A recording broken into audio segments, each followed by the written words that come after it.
Hola a todos. Es una gran alegría para mí estar nuevamente en los Estados Unidos y es un honor poder hablar ante todos ustedes hoy. Muchas gracias a los presentes y especialmente gracias a CIPAC, que siempre ha tenido una consideración especial conmigo. Gracias, Matt. Gracias, Mercy.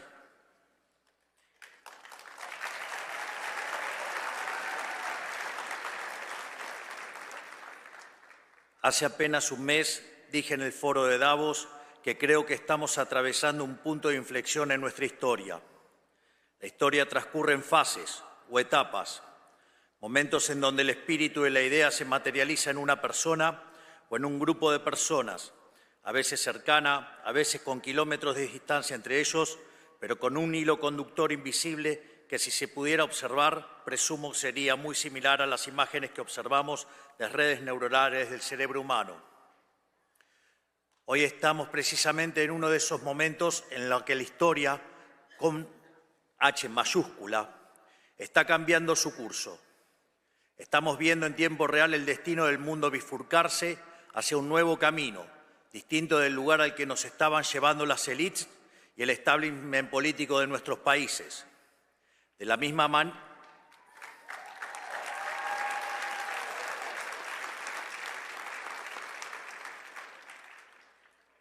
manera que en la década del 30 se podía vislumbrar que la llama de la libertad se estaba apagando y que comenzaba un nuevo cambio de servidumbre para la humanidad, hoy finalmente podemos decir que la era del Estado omnipresente ha terminado.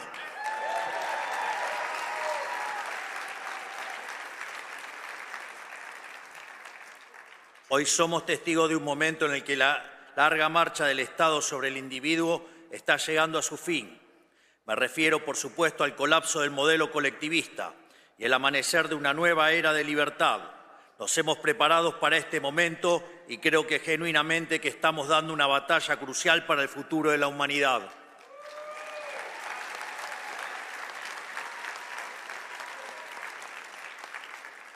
Pero como siempre digo, solo se puede obrar de forma eficaz si el diagnóstico desde el que uno parte es el correcto.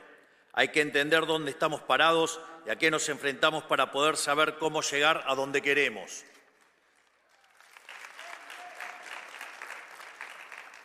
A lo largo de todo el mundo, las sociedades occidentales se enfrentan a un mismo problema y a un mismo enemigo, una clase política que extrae cada vez más recursos de los ciudadanos a través de impuestos, con el fin de implementar un modelo de expansión estatal ilimitada.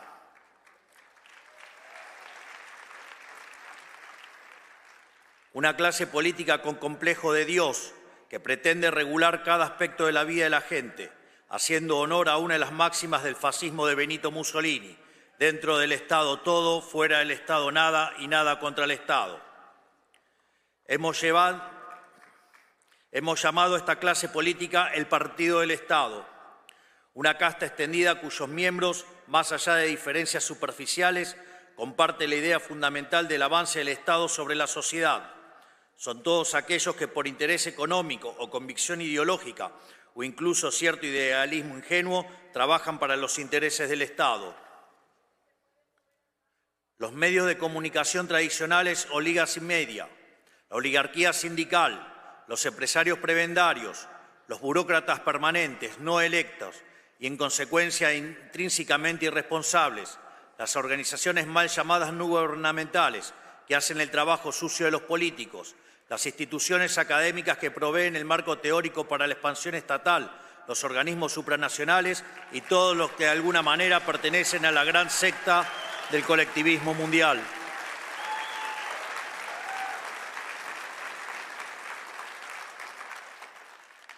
Y por supuesto, esto incluye a los partidos políticos tradicionales, que sin importar su color, coinciden en la tesis fundamental que más Estado siempre es mejor. En Argentina, por ejemplo, teníamos un sistema político compuesto por unas 50 sombras de socialismo. En Estados Unidos existía la ilusión de bipartidismo de un partido demócrata que marcaba la agenda y un partido republicano incapaz de enfrentarlo hasta la llegada del presidente Donald Trump.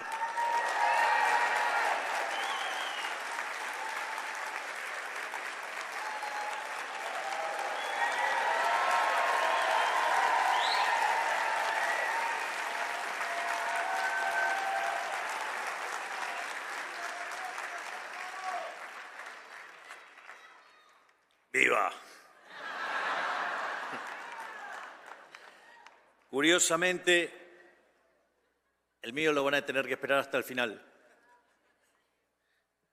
Curiosamente, el presidente Trump es un outsider, igual que yo, porque la tarea que tenemos por delante, el desafío que tenemos por delante, no es para políticos tradicionales que han vivido toda su vida del sistema. Es para gente que no le debe nada a nadie, que no está comprometida por los vicios del sistema y que sabe que es más importante el cambio que el poder por el poder mismo.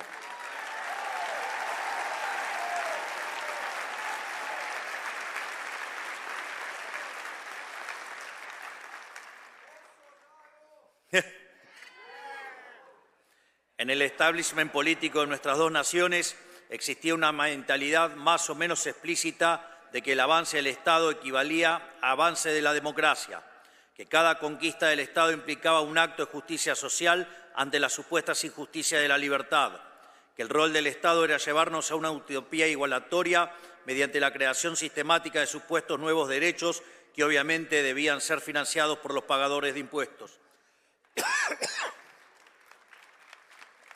Es justamente en el centro de este esquema que se encuentran los políticos, los principales beneficiarios de este modelo de expansión ilimitada del Estado, esos que hacen de vivir de otros por la fuerza un estilo de vida, depositarios de poderes y privilegios que serán la envidia de cualquier monarca de la historia.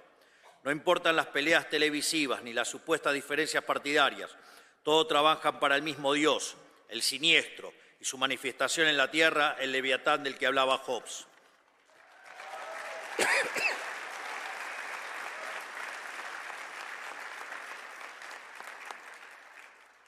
Por eso, salvando algunas particularidades propias de cada nación, todos los que estamos aquí tenemos una misma misión: quitar el poder al partido del Estado y devolvérselo a la sociedad.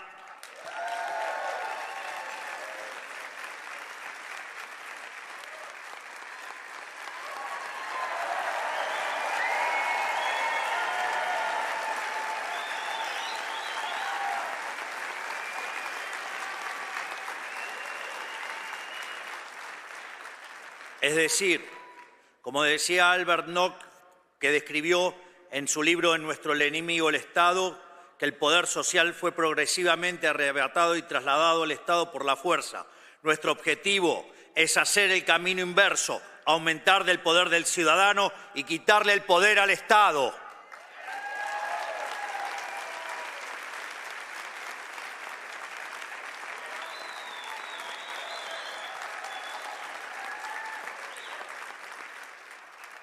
Por su... ¡Afuera!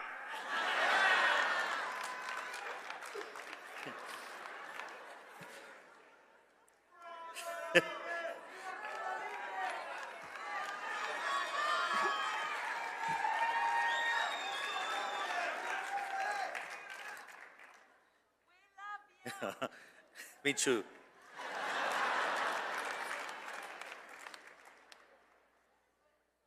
Sorry. She's my girlfriend.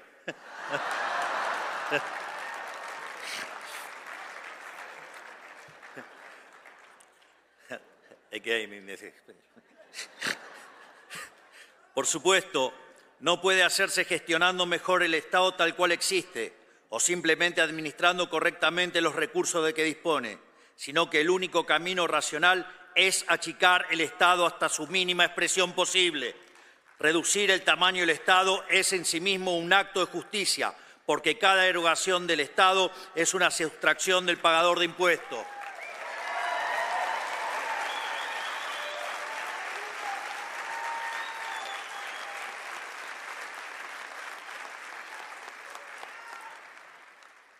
Desde nuestro punto de vista, el único Estado aceptable es el Estado más chico posible para devolverle al ciudadano lo que es suyo.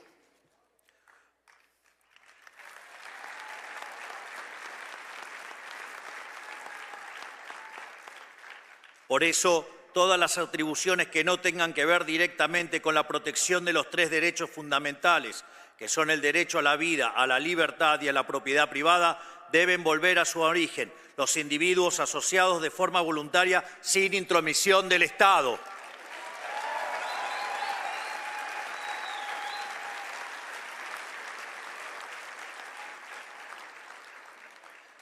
Esto debe ser así porque, a diferencia de la economía, el poder es un juego de suma cero. Todo el poder que tenga el Estado necesariamente no puede obtenerlo al mismo tiempo la sociedad.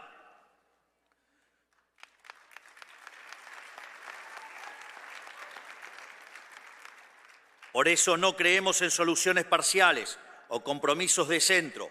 Sabemos que hacer las cosas a medias es una invitación al regreso del Estado, que como un cáncer metastásico solo sabe expandirse y debe ser obligado activamente a retroceder. No sirve intentar alcanzar un justo medio. Todo lo que exceda su función esencial debe ser definitivamente quitado de su órbita o más temprano que tarde volverá a usurpar lo que no le pertenece.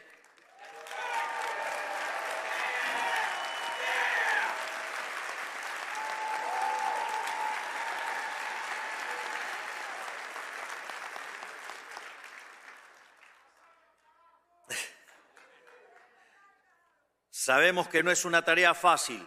El Estado moderno tiene herramientas de sobras que han crecido en sofisticación con el paso del tiempo. No estamos hablando de un Estado obvio como el fascista o el comunista, sino de un Estado sutil e insidioso que avanza sobre el individuo a través del arte, de la propaganda y la infiltración cultural. O al menos así era hasta hace poco, ya que le resulta cada vez más difícil disimular su carácter totalitario. Hemos visto, por citar solo un ejemplo, que en ciertos países de Europa ciudadanos están siendo arrestados por expresarse en redes sociales.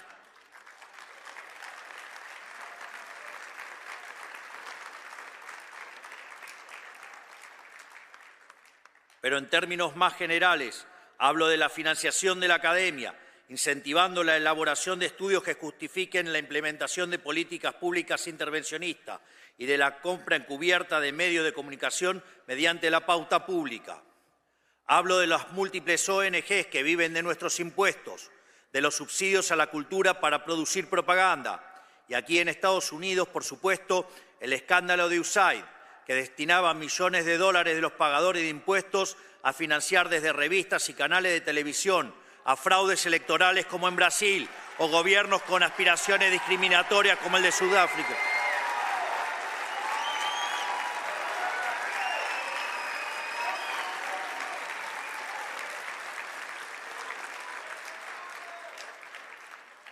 Y como decía, gobiernos con aspiraciones discriminatorias como el sudafricano, entre tantas otras aberraciones, incluyendo la agenda de la paranoia climática, los excesos de la ideología de género y la investigación que derivó la creación del virus del COVID-19.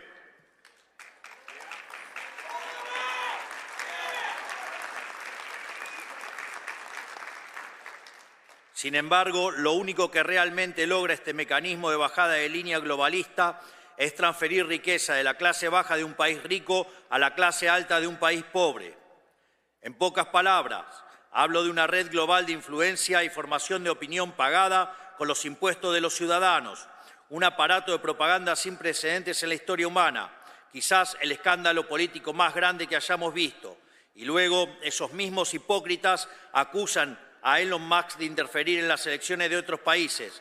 Claramente su descaro es tan grande como sus aspiraciones totalitarias.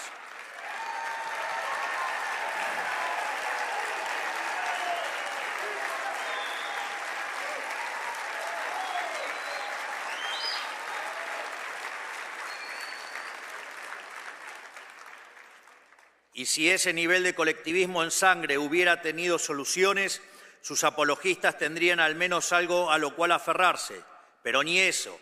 Esa fue históricamente la excusa de los estatistas del pasado, que la prosperidad llegaría mediante la administración racional de recursos por parte del Estado, recursos que el sector privado era incapaz de aprovechar. Pregunta, ¿y acaso quién maneja el sector público? ¿No son humanos? Sin embargo, hemos sido testigos de que a mayor expansión estatal, peor es la calidad de vida de la gente. No por nada Hayek dedicó su último libro a explicar este fenómeno, al cual llamó la fatal arrogancia.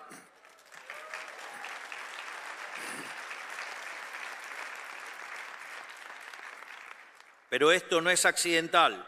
Más allá de su evidente incompetencia, la clase política no se dedica a solucionar problemas. Al fin y al cabo, un problema solucionado es un área de la que el Estado debe retirarse. Al contrario, la clase política se dedica a perpetuar los problemas y así vivir de ellos para siempre. Por eso viven creando problemas nuevos, instalándolos desde sus aparatos de propaganda para luego ofrecer a sí mismos como solución. ¿Y en qué consiste esa solución? En la implementación de regulaciones que causan todavía más problemas a ser solucionados por más regulaciones.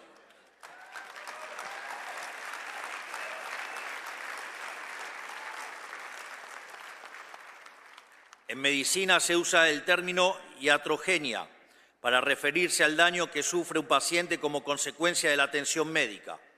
Podría decirse entonces que el régimen estatista consiste en la iatrogenia como política de Estado. O sea, es el médico que se enriquece a base del deterioro progresivo e intencional de sus pacientes. Con el modelo del Estado presente, el Estado te quiebra las piernas para después venderte las muletas como un sobreprecio y obligarte a agradecerle, y te persigue si no lo haces.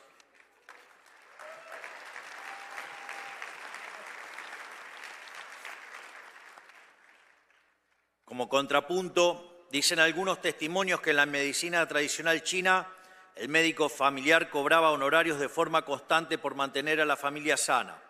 O sea, según la leyenda, cuando un miembro enfermaba, el médico dejaba de percibir los honorarios, viéndose incentivado a resolver la enfermedad de una forma eficiente y rápida.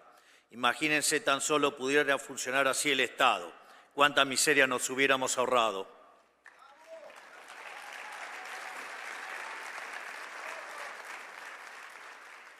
Hoy, a quienes queremos desmantelar este sistema demencial nos llaman antidemocráticos. Pero nuevamente, esta es una tergiversación de las palabras, algo muy propio de la izquierda, para variar. Ellos no le llaman democracia al gobierno del pueblo, sino al paradigma de expansión total estatal ilimitada que ellos mismos administran. Para ellos, la democracia existe si y únicamente si ganan los que ellos quieren, para poder someter a la gente a sus caprichos.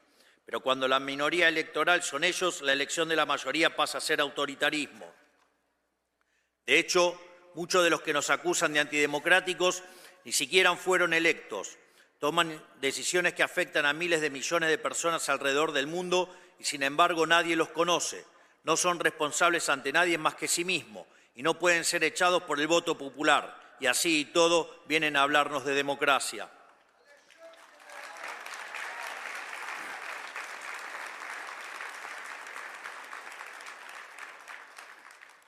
En fin, dicen que Trump y yo somos un peligro para la democracia, pero en realidad están diciendo que somos un peligro para ellos.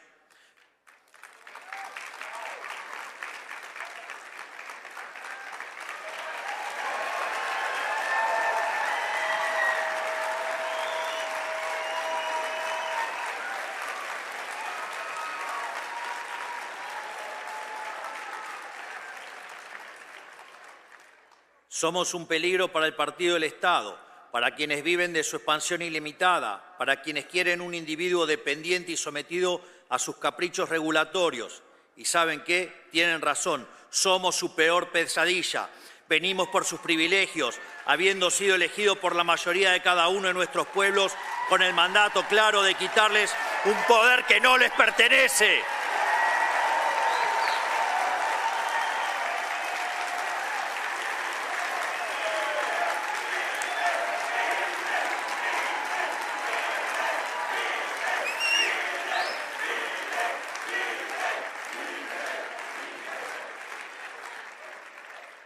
Hoy nuestros países, Argentina y Estados Unidos, necesitan pasar por una segunda independencia. La primera nos liberó del poder de las monarquías europeas. La segunda nos liberará de la tiranía del partido del Estado.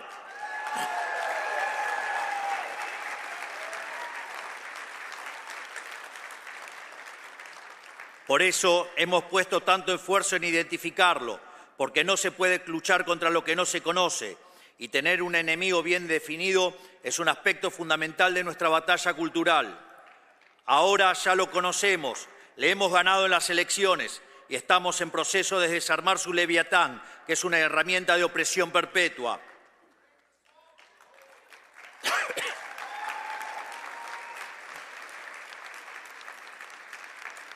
No tenemos ninguna fórmula secreta, solo conocer la historia humana y saber qué es lo que ha funcionado y qué no. Por eso, con humildad, quiero reflexionar un poco sobre cómo venimos llevando adelante esta batalla. Nosotros trabajamos con firmeza y de frente, sin dar lugar a compromisos. Defendemos un conjunto de valores que no estamos dispuestos a negociar, así como ellos no han estado dispuestos a negociar a la hora de quitarnos nuestra libertad. Lo que ellos impusieron sin nuestro consentimiento está siendo eliminado sin el consentimiento de ellos.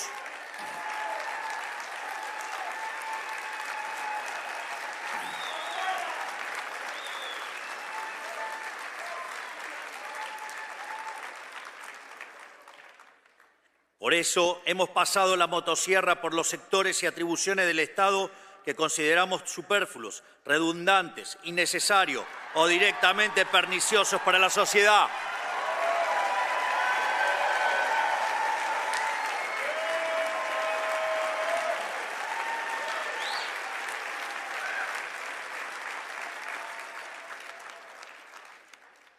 Y más aún, este año emprenderemos la fase 2 de este proceso, que hemos bautizado como la motosierra profunda, para continuar achicando el Estado, devolviéndole a la gente la riqueza que jamás debió habérsele sido arrebatada.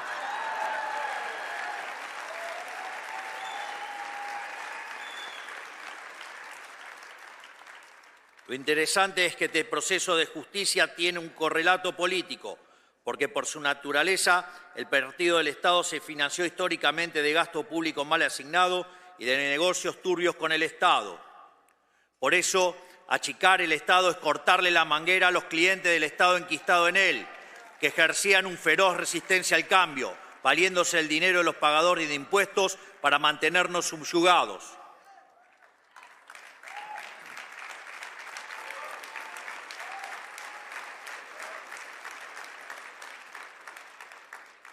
Nuestro método es similar al de nuestro querido amigo Elon Musk: revisar oficina por oficina, conservar lo que sirve y funciona y descartar el resto. Por eso le obsequié una motosierra. Con nosotros nadie que no pueda justificar el costo de su salario en impuestos está a salvo.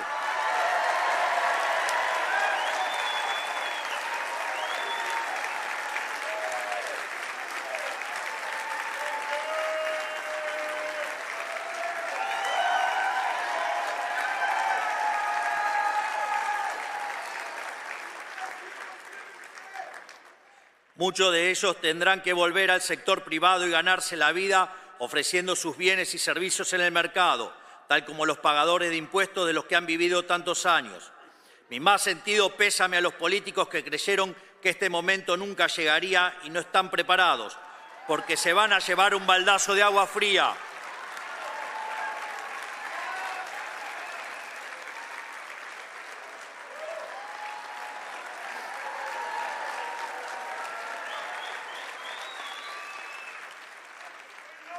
Por suerte para ellos, en toda desgracia hay una oportunidad, y debido a nuestro avance desregulador, los salarios del sector privado seguirán subiendo, por lo que si hacen las cosas bien podrán ser parte del progreso, pero lejos de la casta estatal.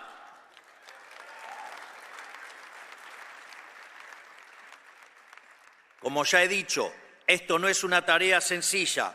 Aquí en Estados Unidos, burócratas rebeldes han intentado sabotear el trabajo del Departamento de Eficiencia Gubernamental y están recurriendo a mecanismos burocráticos y legales para intentar bloquear cualquier reforma, lo cual también sucede en nuestro país y es algo con lo que debemos luchar día a día.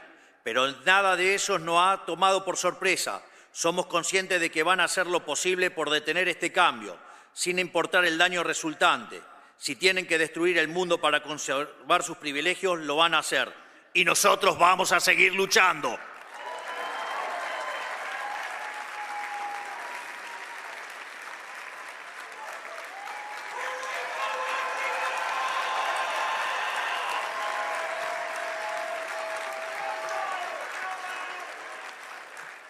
Pero hoy el problema se extiende más allá de las penurias a las cuales el modelo del Estado presente ha sometido a cada una de nuestras naciones individualmente, porque la decadencia de nuestros gobiernos durante la historia reciente a lo largo y a lo ancho de Occidente no solo empobreció material y espiritualmente a nuestros propios ciudadanos, también nos debilitó política, económica, cultural y socialmente ante el enemigo externo.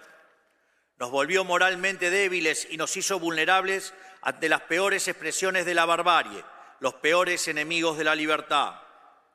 Y a ellos no se les puede dar un centímetro, porque cuando huelen sangre avanzan envalentonados y sin piedad. Esto quedó demostrado durante los cobardes ataques perpetuados el 7 de octubre de 2023 en Israel, que costaron más de 1.000 inocentes y la captura de 251 personas.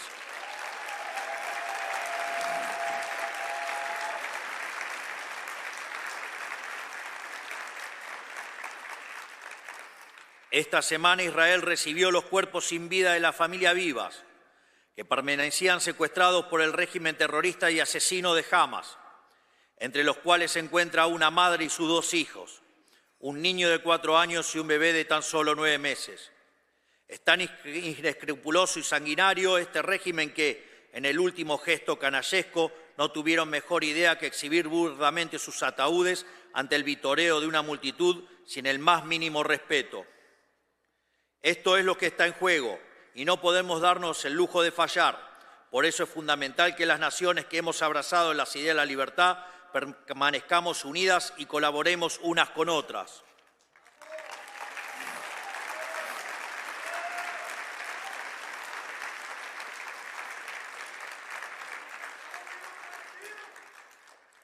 Debemos formar una alianza de naciones libres, porque como ya he dicho en otra ocasión, el mal organizado solo puede ser vencido por el bien organizado.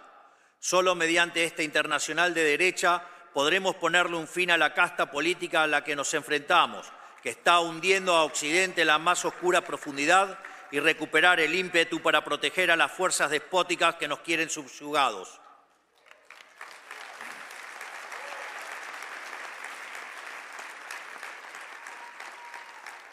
Por eso quiero también aprovechar para anunciar que Argentina quiere ser el primer país del mundo en sumarse a este acuerdo de reciprocidad que pide la administración Trump en materia comercial.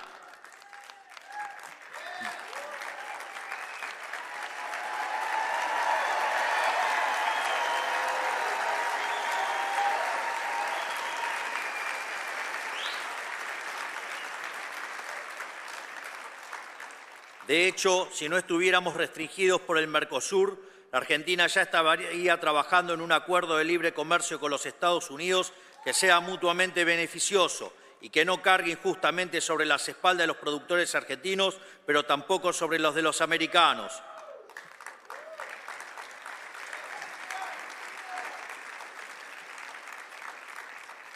Esto es así porque solo trabajando juntos aquellos que queremos construir un mundo libre podremos salir adelante. Solo así podremos salir de la pesadilla del Estado omnipresente y así poder seguir haciendo lo que sabemos hacer como Occidente, poner a prueba los límites de lo posible, confiando en la creatividad de la sociedad y no en la discrecionalidad estéril de los burócratas.